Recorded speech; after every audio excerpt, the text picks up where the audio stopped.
All right, I'm Dave Rubin. This is the Rubin Report. We are live, streaming now on rumble.com, YouTube, and Blaze TV. And I do realize that we are a few minutes late today, but when Al Gore, the great Al Gore, the magnificent Al Gore, when he developed the internet using a series of tubes that he personally put together, he didn't do it exactly perfectly, and we had a little audio thing, but I think we worked it out, and we got a great show for you. It is Friday, so it is Roundtable Extravaganza time. Joining me, our author of the brand new book, Is Atheism Dead? Eric Metaxas, host of the aptly named podcast, The Liz Wheeler Show, Liz Wheeler, and author of another new book. We've got a lot of authors today. Radical Nation, Joe Biden and Kamala Harris's Dangerous Plan for America, Sean Spicer. You were all Rubin Report multiple-time guests. Welcome back, everybody. Thanks for having us. All right. Thank you. How gentlemanly of you, by the way, not to blame the tech issues on me. You are a true gentleman. I don't know exactly what happened there, but I think it all worked itself out. No need to blame anybody. All right. So there's a lot to get to this week. Obviously, you know, this sort of odd slow motion revolution we're in continues. So we're going to hit on all of that. I want to start, though. I saw this incredible thing on this compilation of CNN headlines. I saw this, I believe it was on originally the Being a Libertarian Instagram page. Connor, can we pull this image up? This is just a spectacular compilation of just sort of the nonsense that we have seen endlessly. I'm going to read these headlines to you quick, and this is in chronological order, all from CNN over, basically the last, 10 months or so. Single Pfizer vaccine shot provides strong protection for those who've had COVID-19, UK studies suggest.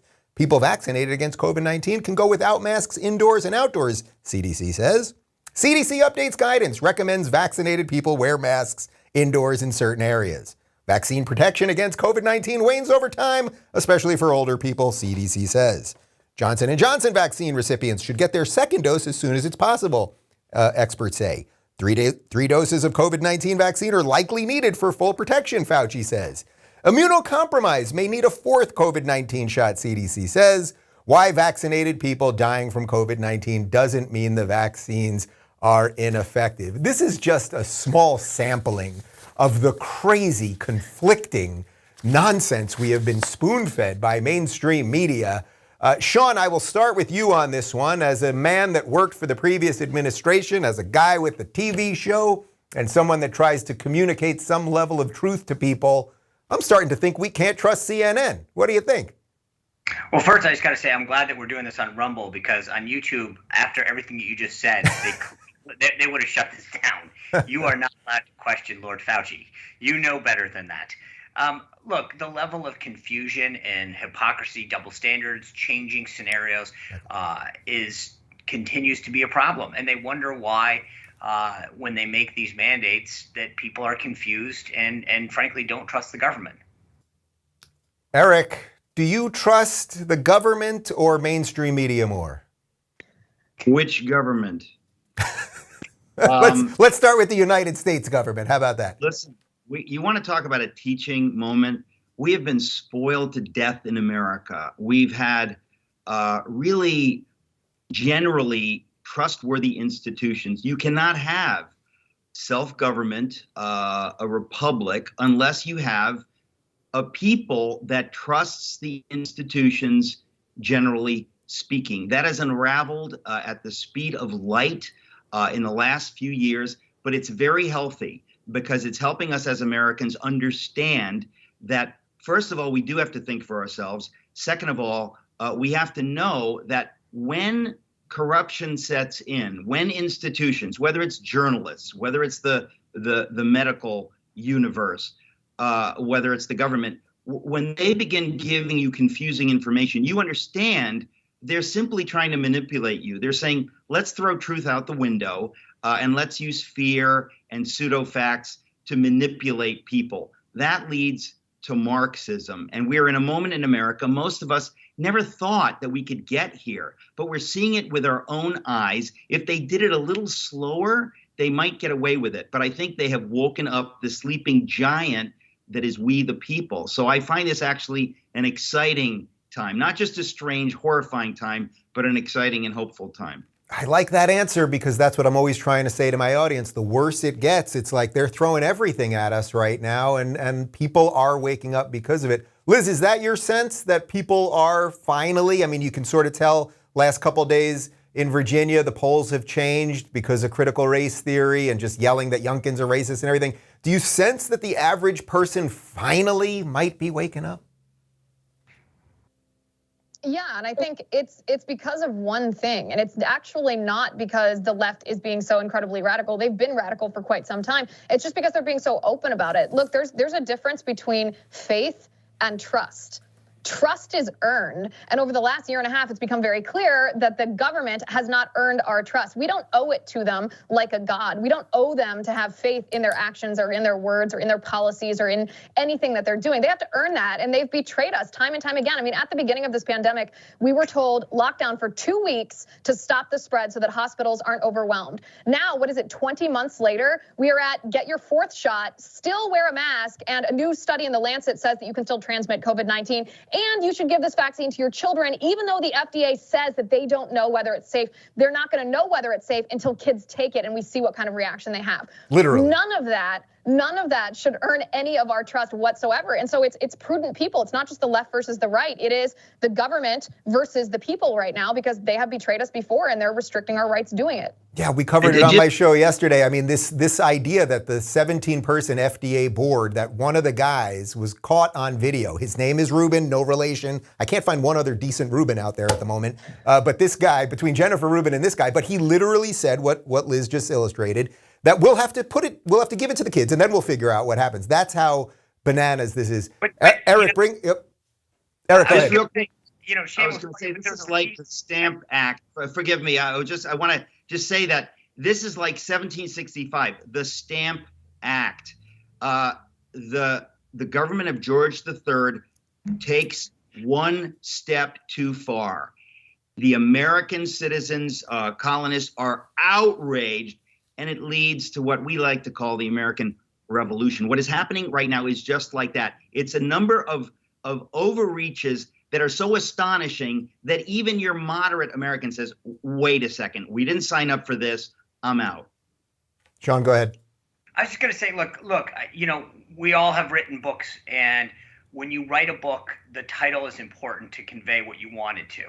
And I named the book Radical Nation for a reason. I didn't name it like kind of radical or somewhat progressive, because to Liz's point, this idea that we're going to just tell people what to do and kind of hope that it works, but mandate that they do it, cancel out people who don't agree with it, get rid of first responders. I mean, I just don't know anything else to call it other than radical. The idea that we're spending $2 trillion and nobody's read a bill and no one thinks that that's insane.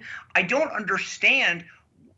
You look at Afghanistan, inflation, how we're dealing with COVID, every single thing along this. It's not just one thing in isolation.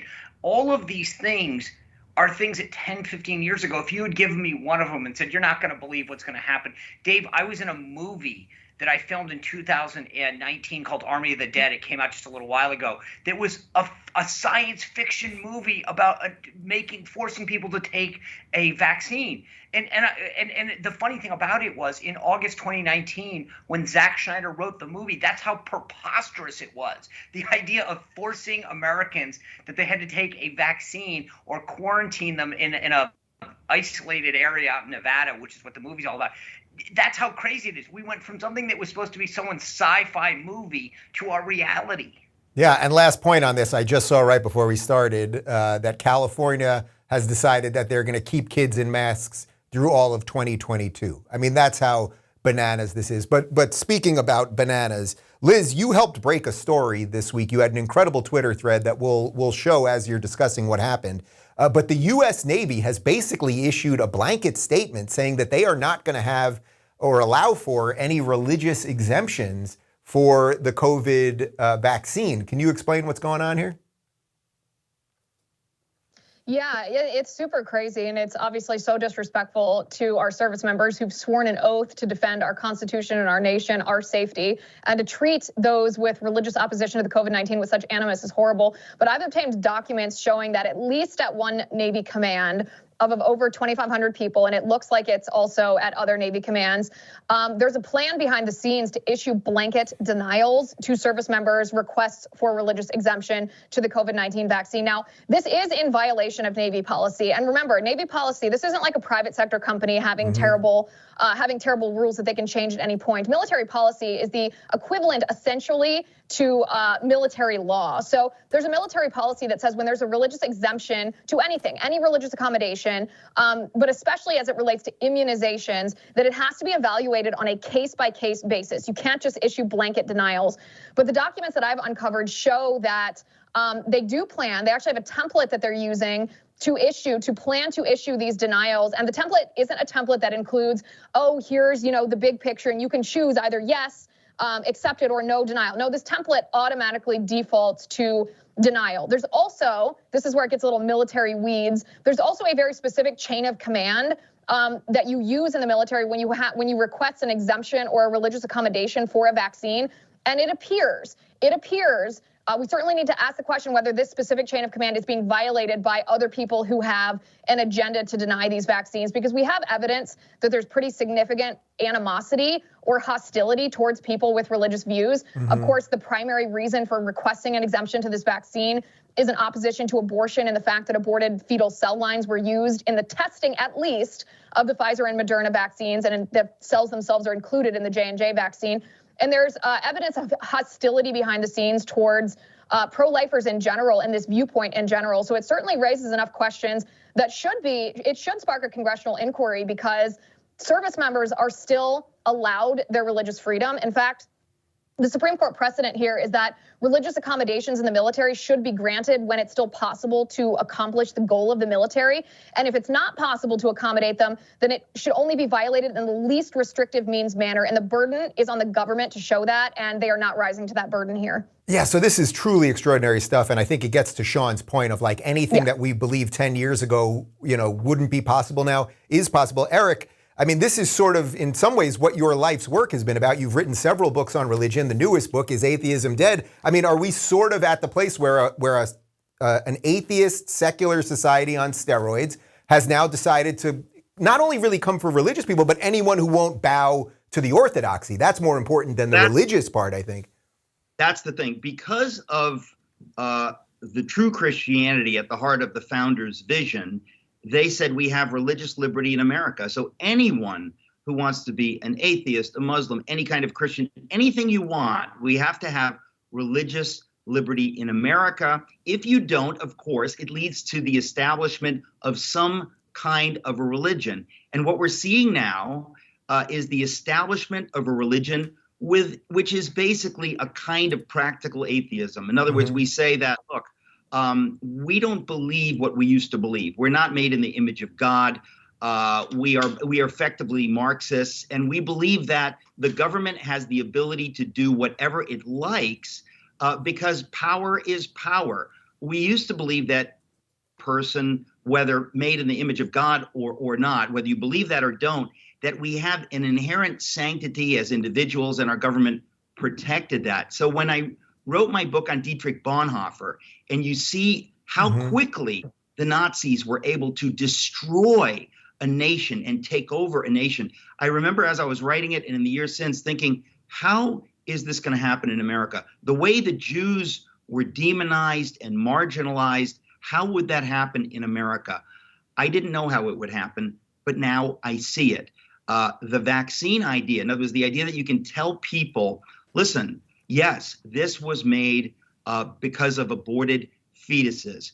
But you know what? If it was made with the bodies of Jews we murdered in the concentration camps, who cares? We're telling you, you need to get it. Whether you have an objection to murdering Jewish children, we don't care. We're going to tell you what to do. The idea that that dark logic could have come to America. The only good news, Dave, is that there are enough Americans willing to stand and fight. When you look at the example of what happened in Germany, how the church was sort of like, not yet, not yet, not yet. And the moment they understood it was time to fight, it was too late. I believe there are still enough Americans who understand the basics of this, understand that all of these things are utter outrages against America, against the idea of America.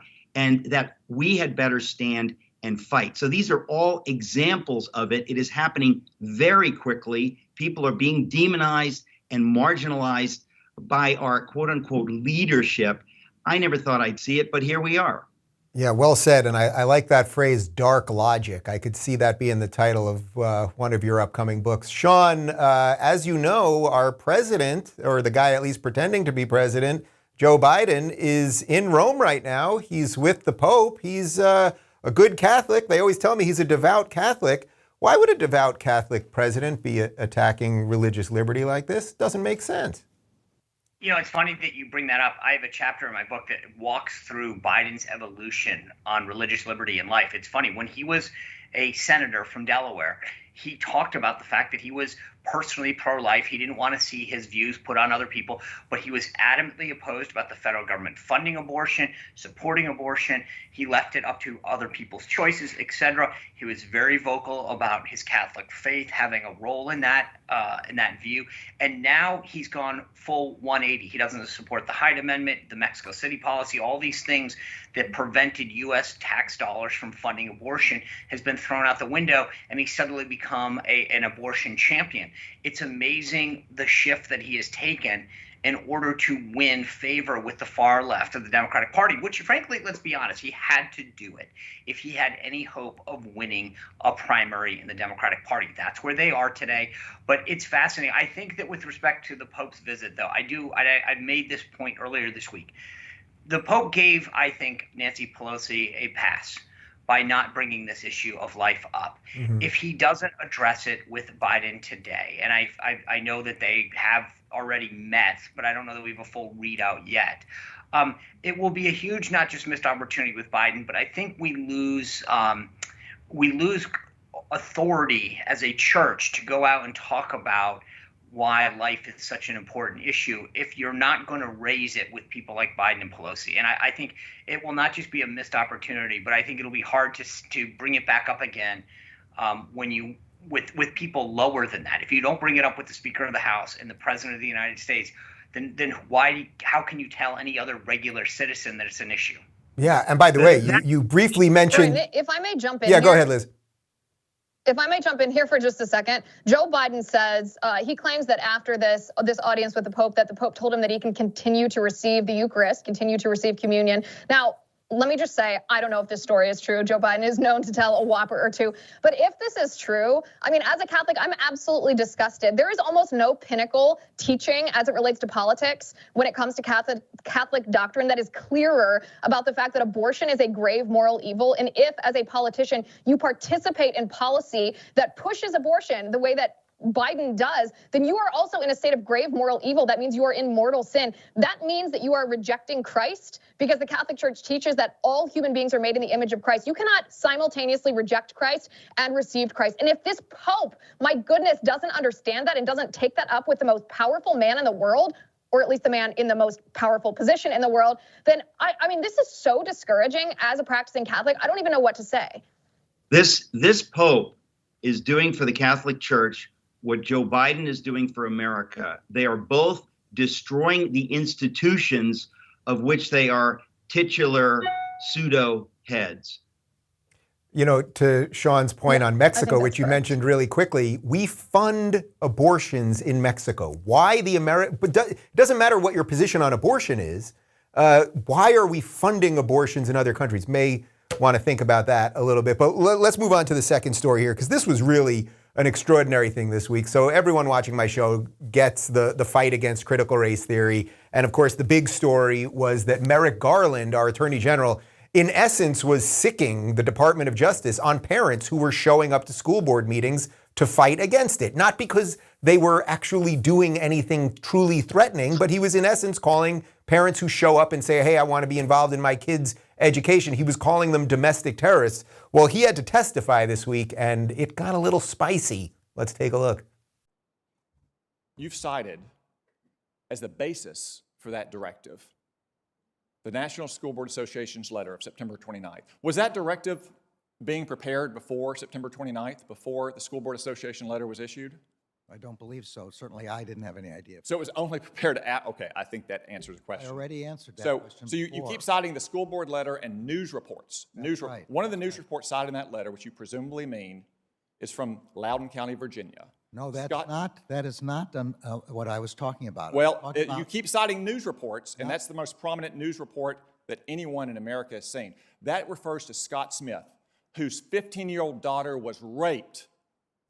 She was raped in a bathroom by a boy wearing girls' clothes, and the Loudoun County School Board covered it up because it would have interfered with their transgendered policy during Pride Month. And that man, Scott Smith, because he went to a school board and tried to defend his daughter's rights, was condemned internationally. Do you apologize to Scott Smith and his 15-year-old daughter, Judge? Senator, anyone whose child was raped is the most horrific crime I can imagine, and is certainly entitled and protected by the First Amendment to protest to their school board about this. But he was cited by the School Board Association That's fine, as a but that's domestic not- terrorist, which we now know that letter and those reports were the basis for your. No, this no, is Senator, this is that's wrong. shameful, Judge. That's- This is shameful. that's- This testimony, your directive, your performance is shameful. Okay, that's not. Thank God you are not on the Supreme Court. You That- should resign in disgrace, Judge. All right, so I think actually we somehow lost Eric in the middle of that. We'll try to grab him back. But that moment by Tom Cotton right there at the end, it's like we have so many politicians who refuse to say anything true, and he just really dropped something true there. So Sean, go ahead. I felt like it was reminiscent of when Mueller was testifying, how like ill-prepared he was. I mean, I don't know if Garland's staff prepared him, like looked at a newspaper, did a Google search about key issues, because he looked flat-footed throughout the entire process. And I felt like that as someone who has staffed a lot of principals in the past, that it was a real either he doesn't know what's going on or his staff let him down or both. But the idea that he seemed so ill-prepared for this hearing and understanding the source materials that he had to have known were coming his way really was, to me, the big takeaway. Yeah, so Liz, is this story just like the perfect example of almost everything? In essence, he got a one-page letter that has since pretty much been retracted, saying that parents are domestic terrorists. He references that letter, and then he says media reports are saying that parents are domestic terrorists, so we're going to do something here at the Department of Justice. And of course, when I saw the story breaking and I saw CNN picking it up and MSNBC picking it up and everywhere else, I was like, something doesn't add up here. Like, they've got one piece of paper. Next thing you know, the media is reporting on it. The fact that he even uses the media as if that is evidence of anything, doesn't it just tell you what a perfect storm of nonsense this is? And by the way, too, the woman who crafted that letter from the School Board Association, the National School Board Association, and Senate to Merrick Garland, she now has a position in the Biden administration on the education governing board in the Biden administration. This is after she wrote that letter. So the Biden administration is not even pretending that this is an aberration or a mistake or an isolated incident. No, they're embracing this. This is why, Dave, this is why Youngkin is up by 8 points, according to the latest Fox News poll in Virginia, because it's no longer the left versus the right. This is the left versus parents everywhere. You don't have to be a Republican or a conservative or anything close to understand that your daughter is at risk if men are allowed in the bathroom with her, that your child is at risk if they're going to be indoctrinated with ideology that teaches them that they're racist if they have white skin and oppressed if they have black skin. This is no longer a partisan fight. This is parents versus the left. And the left, instead of doing what they normally do and pretending that they don't embrace this radical view, they are actually doubling down. And it's causing parents to be like, well, then you don't represent me and we're going to vote for your opponent, as they should. Right, so this is sort of Eric's point from earlier. Sean, do you think we kind of owe them a thanks in a way when they've gone so far where they will tell you that we're going to inject your kids with stuff, and by the way, we don't know what's going to happen until we do it, and then we'll figure it out, or we say we're going to call you all domestic terrorists for not wanting this neo-racism in school? It's like, it's one thing to attack the adults, but now that they've shifted it to the kids, maybe we do owe them a thanks here because the Great Awakening might be upon us? Yeah, I agree. I think that's absolutely right. You think about how many people are now engaged in the political process that weren't otherwise, that are attending school board hearings, that are running for the school board. But then the worst part of this is that you have Barack Obama coming into Virginia talking about it being a made-up controversy, a right-wing thing. I mean, the bottom line is I literally have a chapter in my book, Radical Nation, documenting its origins, what it seeks to achieve. This is not made up. This is very real. And in school district after school district, parents are having these conversations. I talked to one parent about a month and a half ago who was telling me that they have to write essays as parents talking about how in the home they are addressing their white privilege with their kids. And it's like the parents, and if they don't do it, and then I talk about one other example where there's a woman who's actually Asian. She came out against some of the things that were going on in the school, and the group of parents that were supporting this called her employer, called the HR department and said, we just wanted to alert you to some of her racist behavior outside of the workplace. In case anything comes up inside the workplace, you know that it's a pattern. But these are the tactics that they are employing to get their way and to cancel and shout down everybody. Man, our work is cut out for us. But by the way, I would love if a teacher ever asked me to write a letter like that, I would be absolutely happy to send one back to the school telling them exactly what I think of white privilege. Well, Liz, you sent out a tweet last night basically saying they are never going to inject my kids with this stuff. Simple as that. Absolutely not. No question. I mean, honestly, I don't mean to be rude here. I don't know a nicer, more diplomatic way to say it. But if, as a parent, you give this vaccine to your 5 to 11-year-old, when they admit, the FDA admits that they don't know what kind of risks or long-term effects or short-term effects, whether it's even safe, at the same time that we know that your child of that age is more likely to die if they contract the flu than if they contract COVID-19, then you're a bad parent. Yeah, it really is as simple as that. All right, let's get to the third story. We're trying to get Eric back here, but I think you guys can hold your own if in case we don't. So Biden's got this Build Back Better thing. We all know they tried to pass this thing. $3.5 trillion equals zero. Math doesn't matter anymore. It has almost nothing to do with infrastructure, but now everything's infrastructure. We've got some info here from the Daily Wire. President Joe Biden debuted an updated version of his Build Back Better spending plan, this time scaled back from the $3.5 trillion human infrastructure plan proposed months ago, in hopes that a fractured Democratic Party can unite behind both this and the bipartisan physical infrastructure bill. The language. The reintroduced bill comes on the heels of a string of White House failures in selling a more ambitious Build Back Better spending bill, which would have spent double the new $1.7 trillion compromise package. Progressives were not willing to back a bipartisan infrastructure bill without a guarantee that the expansive spending measure would pass the Senate, and key senators were not willing to back the expansive spending bill without major cuts. I mean, of course, the hilarity here really is that if $3.5 trillion actually equals zero, then what does $1.75 trillion equal? And what is it that we can't get done at that point? Sean, you have a little insight in how the messaging comes out of an administration. How'd they do here? I think Build Back Better is now scaled back worse. I mean, that should just, you still have close to $2 trillion that comes on the heels of $3 trillion that we spent earlier this year. I mean, I just read this morning that they can't account, and this is from ProPublica, a left-leaning organization. They can't account for the money they sent to schools. We know that the money set aside for rental and mortgage assistance, $40 billion of $49 billion, hasn't been used or discovered. They are literally creating a price tag and then working backwards, figuring out how much to spend. The idea that $2 trillion, trillion, is scaling things back. What world are we living in where this is happening? But Dave, here is my strategy for every Republican. I said it on the show last night to Congresswoman Kat Cammack, and I'll say it out here now. Every Republican needs to just say the following: we are in the minority. We have no say in this. You will pass whatever bill you want. So here's what I would ask of you, Speaker Pelosi.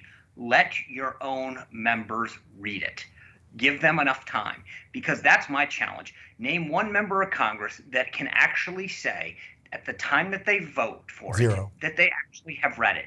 There is no physical way that they will have done that. Liz, is that it? That this is just all just like a nonsensical shell game? Not that whether it's 3.5 trillion or 1.75, that's almost irrelevant. Nobody's read it. That's almost irrelevant. They are just doing anything under the guise of we're trying to help you because we've wrecked everything. Well, they don't tell you that we've wrecked everything, but that's really what's going on here. They're wrecking everything. So in essence, they can just get more of our money. It's as simple as that.